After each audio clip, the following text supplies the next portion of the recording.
많은 사람들이 한둘씩 모이기 시작했습니다. 좋은 날씨 속에서 공터에 모인 사람들이 이제 걷기 대회를 시작합니다. 사회자가 사람들을 불러 모으고 분위기를 띄운 다음 출발이라는 그 신호를 주었습니다. 많은 사람들이 크고 우렁찬 함성을 내지르며 걷고 있습니다. 걷기를 시작했습니다.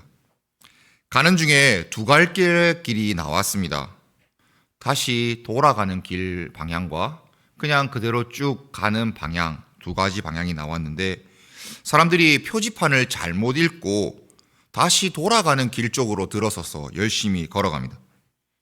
먼저 가는 사람들이 표지판을 잘못 보고 돌아서서 가다 보니 그 뒤를 따라가는 사람들도 덩달아 함께 뒤로 돌아갑니다. 가면서 많은 사람들이 이렇게 말합니다. 이 길이 아닌 것 같은데, 원래대로 가야 할 것 같은데, 쭉쭉 가야 할 것 같은데 라는 말은 하지만 사람들이 다 우르르 몰려가니 그냥 그렇게 휩쓸려서 갑니다. 조금 더 가다 보니 이제는 아예 길을 엇나가게 하는 그런 화살표가 등장합니다. 길 옆에 있는 조그마한 비탈길로 내려가게 하는데 사람들이 그냥 그 표지판만 보고 아무런 의심 없이 그 길을 내려갑니다. 뒤로 돌아서서 돌아갈 뿐만 아니라 이제는 아예 정해진 길도 벗어나서 걷고 있습니다. 숲으로 가려져 있었지만 그렇게 비탈길로 계속 내려가면 그 앞에는 낭떠러지가 있습니다. 그런 중에 한 사람이 나타나서 사람들에게 외칩니다. 여러분, 이곳은 낭떠러지입니다. 뒤돌아가시고 바른 길이 이곳이니 이곳으로 함께 갑시다. 그 사람의 외침을 듣고 놀란 사람들은 죽을 뻔했다, 살았다 라는 말과 함께 발걸음을 다시 돌려 걷습니다. 자신들을 따라오는 사람들에게 다시 말합니다. 이 길은 잘못된 길이니 우리가 원래 길로 가야 된다라고 하며 사람들을 다시 독려합니다. 사람들은 그 길에서 벗어나 다른 길로, 바른 길로 가게 됩니다. 그리고 그 길로 걸으며 결승점을 향하여서 힘차게 걷습니다. 혹시 이 이야기 어떤 이야기인지 아시겠습니까? 혹시 어디선가 들어본 이야기 아니십니까? 제가 오늘 걷기 대회로 이 표현한 이야기는 우리에게도 일어난 일입니다. 우리도 하나님이 원하시는 결승점과 반대 방향으로 걷다가 또 우리가 원하는 대로 다른 비탈길로 내려가며 낭떠러지에 떨어져 목숨을 잃을 뻔하다가 한 남자의 외침을 듣고 돌아서서 다시금 원래 길로 가고 있는 것이 우리 인생이기 때문입니다. 그리고 우리의 신앙생활이기 때문입니다. 함께 이 말씀을 나누며 하나님의 귀한 은혜로 다시 한 번 더 하나님이 원하시는 길로 걸어가는 저와 여러분 우리 모두가 되기를 주님의 이름으로 축복합니다. 저와 여러분도 인생길을 걷고 있습니다. 삶을 살아내는 일, 삶을 살아가는 것을 동서양 복음을 막론하고 걷는다라고 표현을 하고 있습니다. 에베소서 2장 2절 말씀에 바울이 기록한 바에 의하면 그때 너희는 그 가운데에서 행한다라고 하는데 우리가 읽은 성경에서는 행한다라고 말하고 있지만 그냥 원래 그 의미를 본다면 걷는다라고 생각하시면 됩니다.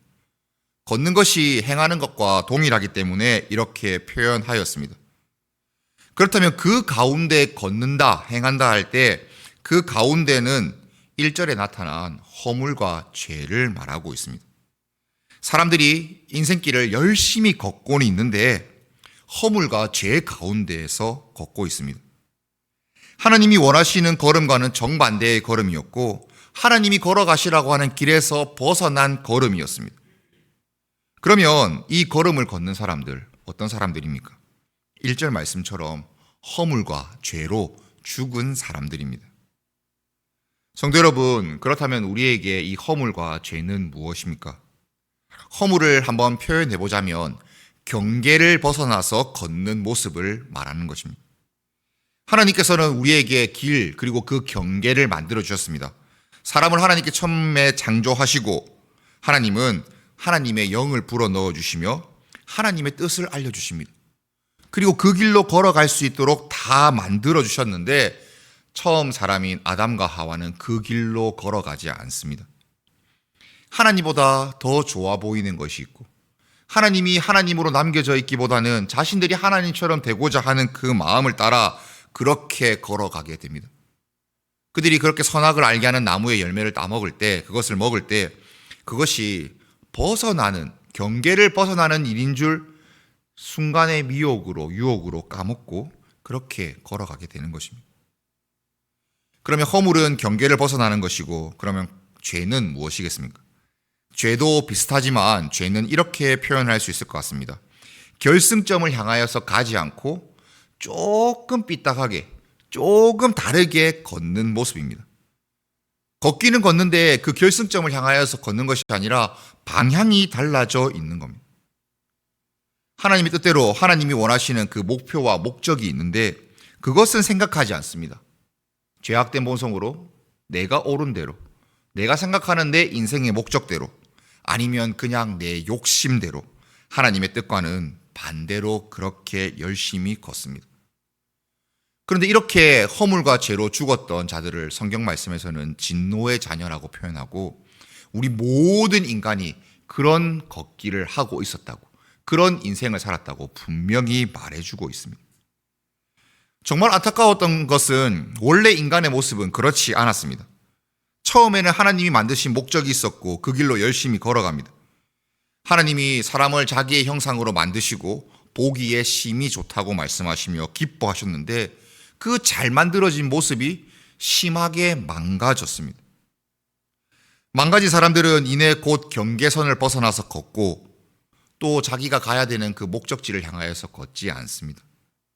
목적을 상실하였고 하나님이 이 땅에서 해야 될 일들을 맡겨주셨는데 그 일도 내팽겨치고 내가 좋아하는 일들만 하고 살아갑니다. 오직 죽기 위해서 살아가는 사람들이 된 것입니다. 오직 죽음을 향하여서 열심히 걸어가는 사람들이 된 것입니다. 여러분, 칼을 한번 생각해 보십시오. 칼이 인류 요리사, 회를 잘 뜨는 그런 요리사에게 있다면 그것은 정말 좋은 요리 도구가 되지만, 성정이 난폭한 사람에게 들려 있으면 그것은 아주 무시무시한 무기가 됩니다. 하나님이 만드신 사람이 하나님의 손에 아니라 세상 권세를 잡고 있는 그런 자의 손아귀에서 있게 되고, 그런 자들의 손아귀에서 지시하는 대로 살고 악하게 살아가니 하나님이 원하시는 대로 살아갈 수 없는 진노의 자녀라고 할 수 있습니다. 그래 되면 가망이 너무 없지 않습니까? 아무런 소망이 없지 않습니까? 운전 중에 갑자기 브레이크가 들지 않는 상황입니다. 계속해서 차가 빨라지고 있습니다. 내가 더 이상 차를 조정할 수 없을 정도로 차가 빨라지고 고장이 났습니다. 그런데 저 멀리 표지판을 보니 가지 마시오, 길 없음이라는 말이 등장합니다. 집 안으로 들어가려고 하는데 집 앞에서 호랑이의 울음소리가 들립니다. 혹시 여러분들 호랑이를 가까이서 보신 적이 있으십니까? 그 초등부 사역을 하면 아이들을 데리고 동물원에 가게 되면 호랑이를 가끔씩 보게 되는데, 호랑이 정말 무섭거든요. 그 눈을 보면 제가 유리가 없으면 나는 안 되겠다라는 싶은 생각이 딱 들고 순간 겁이 확 듭니다. 눈빛을 딱 보면. 그런 두렵고 무서운 상황이 우리 앞에 있는 것입니다. 진퇴양난입니다. 아무런 가망이 없습니다. 우리가 무엇인가 잘해보려고 해도 어떻게 해볼 수가 없습니다. 그러니까 철저히 가망이 없고 소망이 없고 두려워서 문제에서 죽을 수밖에 없는 우리에게 우리를 사랑하시는 하나님께서 하나님의 해결책을 시작하십니다. 죽었던 우리를 다시 살리시며 올바른 길을 우리에게 알려주시려고 합니다. 아들을 보내셔서 그 아들을 희생하게 하시고 그 아들을 통하여서 우리에게 바른 길들을 보여주십니다. 죽음을 통과해서 새로운 생명으로 나아가는 그 길, 그 큰 사랑을 우리에게 알게 해주시는 길, 그 일들을 여러분들 이 사순절 기간에 계속해서 기억하고 또 기념하고 계십니까? 우리가 하나님께서 우리를 구원하신 그 길들을 기억하기 위하여서, 아니면 다시 한 번 더 그 길로 걸어가기 위하여서 이 사순절이라는 이 좋은 시기를 놓치지 마십시오. 더욱더 예수님께서 우리를 위하여 하신 일들을 묵상하시고 더욱더 읽으시며 하나님 가운데 그 풍성한 은혜를 누려나가시는 그런 축복이 있기를 주님의 이름으로 소원합니다. 이 일을 오늘 말씀에 나와 있는 대로 조금 더 자세히 살펴보면 에베소서 2장 5절과 6절 말씀에 이렇게 나와 있습니다. 제가 한번 읽어보겠습니다. 허물로 죽은 우리를 그리스도와 함께 살리셨고 또 함께 일으키사 그리스도 예수 안에서 함께 하늘에 앉히시니라고 하고 있습니다. 함께라는 말이 3번이 나와 있습니다. 쉽게 표현해서 말씀드리면 우리 같은 존재가 하나님과 겸상할 수 있는 자들이 된 겁니다. 함께 살려주시고 함께 일으켜주시고 함께 앉아있을 수 있도록 만들어주셨습니다. 진노의 자녀여서 절대로 하나님과 함께 있을 수 없는 자들이 하나님께서 만들어주셔서 그 사랑을 베풀어 주셔서 우리가 이런 사랑을 누릴 수 있게 된 것입니다. 사실 믿기도 어려울 만큼, 사실 우리가 이런 것들을 받아도 되냐 싶을 정도의 가망이 없는 자들에게 사랑을 베풀어 주신 것입니다. 솔직히 말하면 참 믿기 어렵습니다. 내 같은 자들, 우리 같은 자들이 어떻게 이런 사랑을 누릴 수 있을까? 어떻게 그리스도 안에서 예수님을 믿기만 하면 이런 은혜를 누릴 수 있을까라고 하지만 그건 역시 하나님께서 우리에게 확신을 주시기 위하여서 로마서에 이렇게 말씀해 주고 계십니다. 자기 아들들을 아끼지 아니하시고 우리 모든 사람을 위하여 내주시니가 어찌 아들과 함께 모든 것을 우리에게 주시지 아니하시겠느냐. 아들을 내어주신 하나님께서 우리에게 모든 것을 내어주신 것 같기 때문에 우리는 그분과 함께 할 수 있습니다. 그분이 주신 그 사랑과 은혜를 우리는 다 누려낼 수가 있습니다. 그렇게 이렇게 하나님께서 말씀해 주시는데 알겠다, 그렇지 라고 하지만 또 삶을 살아가다 보면 나 같은 게 괜찮을까? 내가 진짜 이런 사랑과 은혜를 누려도 될까? 라고 생각하며 하나님이 원하시는 길에서 점점 더 벗어나고 살아갑니다. 답답해지고 의심이 갑니다. 늘 하나님께서 그렇게 하시지만 우리는 의심과 또 답답함이 많아집니다. 그렇게마다 하나님은 우리에게 예수 그리스도를 깨달을 수 있는 기회를 주십니다. 하나님의 말씀을 통하여서 또 기도하는 시간들을 통하여서 늘 하나님께서 우리에게 베풀어 주신 사랑이 무엇인지를 알려주시고 또 보여주시는데 우리가 이것을 놓치면 어떻게 하겠습니까? 우리가 이것을 하나님께서 베풀어 주신 은혜로 알고 그 기도와 예배와 말씀과 이 모든 시간을 통하여서 누려셔야 합니다. 이건 하나님께서 우리에게 다 베풀어 주셨는데 상을 다 차려주셨는데 함께 식사하자고 다 앉았는데 내가 지금 젓가락 들 힘이 없다고 내가 숟가락을 움직일 줄 모른다고 가만히 있으며 그 좋은 것들을 다 버리는 행위입니다. 미련하지 않습니까? 정말 좋은 음식점에 가서 다 차려져 있는 밥상에 앉아 있는데 나 지금 조금 귀찮다고 나 지금 조금 이거 하기 싫다고 하나님이 주시는 그 사랑과 은혜를 누리지 않는다면 그것만큼 어리석은 사람이 어디 있겠습니까? 부디 이 어리석은 이 행위에서 벗어나셔서 하나님의 사랑, 하나님의 은혜를 풍성히 누리는 저와 여러분 되기를 바랍니다. 하나님이 우리를 사랑하십니다. 그래서 우리에게 주신 구원이 8절 말씀에 잘 나타나 있습니다. 8절 말씀 한번 찾아서 같이 읽어보도록 하겠습니다. 8절 말씀을 한번 같이 읽어보도록 하겠습니다. 함께 읽겠습니다. 시작. 너희는 그 은혜에 의하여 믿음으로 말미암아 구원을 받았으니 이는 너희에게서 난 것이 아니요 하나님의 선물이라. 행위에서 난 것이 아니 이는 누구든지 자랑하지 못하게 함이니라. 아멘. 여기 8절에 시작하며 너희는 앞에 왜냐하면이라는 말이 생략되어 있습니다. 우리가 도무지 구원과 은혜를 누릴 만한 사람들이 아닌데 가끔 누리다 보면 또 이렇게 될 수도 있습니다. 뭐냐 하면 내가 그래도 조금 괜찮은 사람이 아닌가. 내가 하나님 앞에 하는 일들을 생각해 보면 그래 내 정도는 구원받아도 되지 않을까라는 그런 영적인 교만이 생길 수도 있습니다. 그래서 하나님은 우리를 구원하실 때 절대 자랑하지 못하게 전적으로 큰 사랑을 베풀어 주셨습니다. 또한 반대로도 생각할 수 있습니다. 우리가 전혀 그 사랑을 누릴 수 없다고 생각할 때 하나님이 이미 주셨으니까 우리가 아니라고 해도 우리는 그 사랑 가운데 있게 되는 겁니다. 영적 교만과 완전히 낙심하는 우리를 다시 한 번 더 하나님께로 나아가게 해줄 수 있는 하나님의 선물인 이 구원, 이 하나님의 구원, 이 특징을 살펴보시면 이 선물은 최고의 선물입니다. 선물을 내용을 한번 살펴보시면 우리보다 우리를 훨씬 더 잘 알고 우리에게 필요한 것이 무엇인지 우리보다 훨씬 더 밝히 아시는 분이 결정하시고 주신 것입니다. 선물을 받아야 되는 대상도 그분이 결정해 주셨습니다. 받아본 사람들은 이미 그 선물 포장지를 받을 때부터 마음이 떨리고 벅찹니다. 문이 열었을 때 더 기뻐하고 그런 선물을 받았다는 것이 우리에게 참 감사로밖에 토해낼 수 없는 말로 나오게 됩니다. 값없이 받습니다. 값없이 그냥 받습니다. 혹시 여러분들 공짜 좋아하십니까? 공짜 안 좋아하십니까?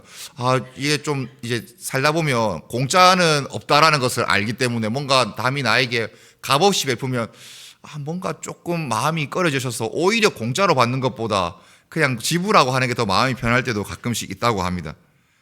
그런데 값없이 얻었다, 공짜라고 하니 가끔씩 생각하는 게 뭐냐면 공짜로 받았으니까 이것에 가치가 없다라고 생각할 수도 있습니다.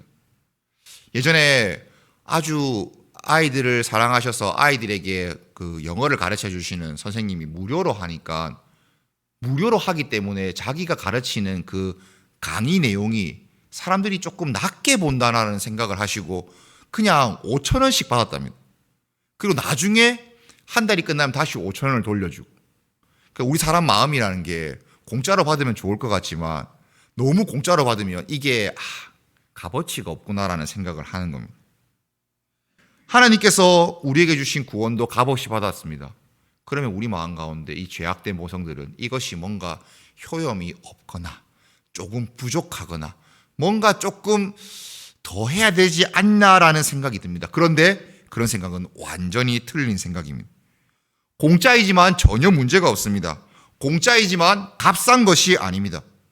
그 값은 하나밖에 없으신 독생자 그 예수 그리스도의 생명의 값입니다.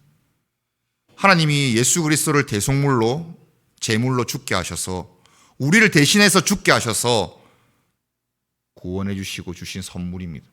그러니 그 선물의 값을 한번 값으로 내보자 하면 예수님의 몸값인 겁니다. 하나님의 아들로 이 땅 가운데 오신 그분의 몸값이 그 선물의 값어치인 겁니다. 혹시 여러분 이렇게 비싼 선물 한번 받아보신 적 있으십니까? 본인이 받아보신 선물들 중에 가장 비싼 선물이 무엇입니까? 여러분들이 받아본 모든 선물들 다 합치고 우리 여기 모이신 분들이 다 선물에 받은 그 총량을 다 합쳐도 이것에는 비교할 수 없을 것 같습니다. 온 인류가 받았던 모든 선물의 그 값어치를 다 더해도 예수님의 몸값보다 비싼 그 선물은 없을 것입니다. 그러니 이 선물은 절대로 값어치가 없는 것이 아닙니다. 귀하고 가장 귀하고 또 귀한 것입니다. 이 귀한 것 손에 들고 계시니 제발 놓치지 마시고 더욱더 붙드시며 나아가시는 우리가 되기를 바랍니다. 또 다른 특징이 하나 더 있습니다. 이 구원의 이 선물, 내가 선물 받을 만한 일을 해서 받은 것이 아닙니다. 선물을 받을 만한 일을 해서 받은 거면 그것은 대가입니다. 하나님은 그냥 주셨습니다. 하나님이 은혜로 그냥 주셨습니다. 그러니 더 이상 우리는 이 선물을 받은 것 자랑할 수가 없습니다. 설명절에 어른들이 세뱃돈을 아이들에게 주십니다. 저는 어릴 때 이런 생각을 한 적이 있습니다. 아이들끼리 이렇게 딱 친가에서 이렇게 도열해가지고 세배를 같이 하고 돈을 받을 때 제가 어떤 생각을 했냐면 내가 이 집안의 장손인데 내가 누나들보다는 단돈 5,000원이라도 더 많이 받아야 되는 거 아닌가라는 생각을 했습니다. 왜냐하면 저희 할아버지의 큰아들이 저희 아버지였고 저희 아버지의 외동아들이 나니까 그 장손이지 않습니까? 그러면 나중에 할아버지 제사, 할머니 제사 다 누가 모십니까? 제가 하는 거 아닙니까? 제 없으면 아무도 안 할 거지 않습니까? 누나들이 나갈 건데. 그래서 할아버지하고 아버지가 저를 어릴 때부터 제사 모신다고 하면 그렇죠. 제사하는 방법을 어릴 때부터 잘 가르쳐 주셨습니다. 그래서 이 생각인 거죠. 할아버지 돌아가시면 제사 내가 모시는데 할아버지 제사상에 그 모시는 문구라고 해야 되나? 우리 지방 쓰지 않습니까? 그 문구도 내가 쓸 줄 아는데 우리 누나들은 그 할아버지 이름도 한자로 못 쓰고 아무것도 못 하는데 그 내가 할 줄 아는데 왜 나한테 세뱃돈 더 안 주실까라는 생각을 제가 했습니다. 설교를 준비하면서 제가 저희 가정의 제사 얘기를 하면 항상 하는 말이지만 혹시나 제가 목사가 될 줄 알아서 제사 모실 걸 알아서 그랬는지 모르겠지만 늘 누나들보다 세뱃돈을 적게 받을 때 아쉬워했습니다. 구원이 이런 것 아닙니까? 내가 무엇인가 해서 내가 무엇인가 할 줄 알아서 받는 것이 아닙니다. 그냥 주어지는 겁니다. 하나님께서 우리에게 값없이 주셨기에 자랑할 수 없고 우리가 뭔가 뽐낼 수가 없습니다. 제가 만일 세뱃돈을 많이 받았다라고 하면 그것은 자랑하거나 뽐낼 수 있습니다. 왜냐하면 제가 제사도 모셔드릴 거고 할아버지 지방도 써줄 거고 앞으로 오래 할 거니까. 그러면 그건 선물이 아니라 대가에 불과합니다. 할아버지가 저에게 하시는 미래에 대한 투자에 불과합니다. 그런데 하나님의 구원은 절대로 그런 것이 없습니다. 여러분들을 구원하셔서 여러분들에게 무엇인가 큰 것 바라시는 것이 아닙니다. 우리가 해야 될 일이 있지만 그것 때문에 하나님께서 우리를 구원하신 것이 아닙니다. 하나님은 대가로 우리를 구원하시지 않았습니다. 그냥 은혜로 선물로 우리를 구원해 주셨습니다. 그러면 우리의 반응은 단 한 가지만 남습니다. 감사만 남습니다. 그냥 감사할 뿐입니다. 사랑하는 성도 여러분, 우리는 구원을 받았습니다. 그리고 우리 가운데 감사가 넘칩니다. 이 감사가 넘치는 사람들이 이 감사하는 마음을 가지고 걸어가야 될 그 결승점만 보시면 됩니다. 구원받아서 감사하는 우리 걷기의 그 결승점은 10절 말씀이 그 결승점입니다. 자, 결승점을 마지막으로 힘차게 걷는 마음으로 10절 말씀을 한번 또 찾아서 읽어보도록 하겠습니다. 10절 말씀을 함께 읽겠습니다. 시작. 우리는 그가 만드신 바라 그리스도 예수 안에서 선한 일을 위하여 지으심을 받은 자니 이 일은 하나님이 전에 예비하사 우리로 그 가운데에서 행하게 하려 하심이라. 하나님께서는 그냥 우리에게 선한 일을 하기 위하여서 구원하셨다고 말씀하십니다. 원래 하나님이 계획하신 그 선한 일을 하라고 우리를 구원해 주신 겁니다. 이게 하나님이 좋아서 그렇게 하신 것이 아니라 원래 우리가 그렇게 만들어졌기 때문에 구원을 받으면 자연스럽게 해야 되는 일입니다. 그런데 우리가 무턱대고 선한 일을 하려고 하면, 하나님이 원하시는 일을 하려고 하면 뭔가 좀 막막하지 않습니까? 해야 하기는 하는데 걱정도 되고 마음이 선뜻 잘 되지 않습니다. 어떻게 해야 되는지 잘 모르겠습니다. 그런데 이 선한 일을 우리보다 먼저 앞서서 하신 분이 있습니다. 바로 사순절날, 사순절 이 기간 동안 우리가 기억해야 될 예수 그리스도이십니다. 예수 그리스도께서는 하나님의 뜻을 따라 순종하십니다. 하나님이 말씀하시면 하나님의 말씀대로 하십니다. 하나님께서 그 일을 하라고 하시면 하셨고 하나님이 그 일이 아니라고 하면 하시지 않습니다. 우리에게 있어야 되는 선한 일도 마찬가지입니다. 예수님께서 순종하신 것처럼 저와 여러분도 순종하는 것이 우리의 목표입니다. 다시 한 번 더 말씀드립니다. 그분과 함께 우리가 살아났고 함께 일어났고 함께 앉아 있다면 우리도 그분과 함께 무엇을 해야 되겠습니까? 순종해야 합니다. 순종할 때 우리의 믿음이 자라고 우리 삶의 기쁨이 더 커질 것입니다. 하나님의 일에 순종할 때 하나님이 우리에게 행하신 일들을 경험하며 우리는 하나님이 살아계신 것을 더욱더 경험합니다. 아, 하나님께 순종하면 하나님의 긍휼이 나를 이렇게 인도하시는구나 하는 것을 깨닫습니다. 그런 의미에서 종교개혁가 중에 한 사람은 이것을 이렇게 표현했습니다. 순종이 기적보다 낫다. 사실 다르게 얘기해보면 순종한다는 게 기적이지 않습니까? 나 같은 진노의 자녀들이 하나님의 뜻에 따라 순종한다는 게 기적이지 않습니까? 늘 반대로 걸어가고 싶어 했던 자들이 하나님의 뜻을 따라 묵묵히 그 결승점을 향하여서 걸어가는 것이 기적 아닙니까? 사랑하는 성도 여러분, 우리에게 선한 일 무엇이겠습니까? 에베소서는 이후에 서로 사랑하고 한 공동체가 되는 것을 강조해서 이야기합니다. 그건 다음 에베소서를 설교할 때 좀 더 자세히 살펴보고 우리가 선한 일들을 하는 자들로 세워졌다는 것을 잊지 마십시오. 하나님의 선한 일들, 그곳에 순종해야 된다는 것을 잊지 마십시오. 마지막으로 그것을 잊지 않기 위해서 한 가지 더 말씀드리면 하나님께서 우리를 그 일을 감당할 수 있도록 새롭게 만들어 주셨습니다. 우리는 그가 만드신 바라 선한 일을 위하여서 지으심을 받은 자다라고 표현하며 하나님께서 창조하셨을 때의 그 언어들을 사용하여서 우리가 새롭게 창조된 것을 말합니다. 하나님이 우리를 이렇게 새롭게 창조하실 때 그냥 뚝뚝뚝 딱딱 뭐 이렇게 해서 대충 딸깍딸깍 해서 만드신 것이 아닙니다. 여기에서 만드신 바, 지으심이라는 이 말에는 아주 경력이 오래된 그리고 무엇인가 잘 만들어낼 수 있는 장인이 자신이 할 수 있는 최대한의 노력을 다해서 정성스럽게 만들었다는 의미가 들어 있습니다. 그냥 공장에서 쾅 찍어내듯이 만든 것이 아니라 장인이 보고 또 보며 어떻게 하면 좋을지 날마다 고민하며 그렇게 아주 정성스럽게 만들어 주십니다. 하나님이 우리를 그 일을 할 수 있도록 정성스럽게 만들어 주셨습니다. 그러면 우리는 할 수 있습니다. 우리는 그렇게 새롭게 지으심을 받은 자들입니다. 우리가 이 사실을 알고 기억하고 살아가는 것이 중요합니다. 순종하는 일이 중요합니다. 하나님의 말씀대로 순종하실 수 있는 그런 우리가 되기를 소원합니다. 말씀을 정리하도록 하겠습니다. 저와 여러분은 하나님이 정말 고심해서 새롭게 만들어주신 새로운 피조물입니다. 그래서 하나님의 선한 일 행할 수밖에 없는 자들로 변화되었습니다. 이전에 허물과 죄로 죽었을 때에는 늘 하나님이 원하시는 일을 하기 싫다고 말하고 살아갔던 자들이라면 이제는 하나님이 시키시는 일들을, 하나님이 말씀하시는 일들을 알겠습니다. 순종하며 살아가는 자들로 완전히 새롭게 바뀌었습니다. 이렇게 다 바뀌고 할 수 있게 되었는데 우리가 게을러서, 우리가 조금 나약해서 이렇게 해서 여러 가지 핑계 대고 안 하는 것은 너무 어리석은 일 아니겠습니까? 하나님이 바꿔주셨고 또 할 수 있는 그 일들도 다 열어주셨습니다.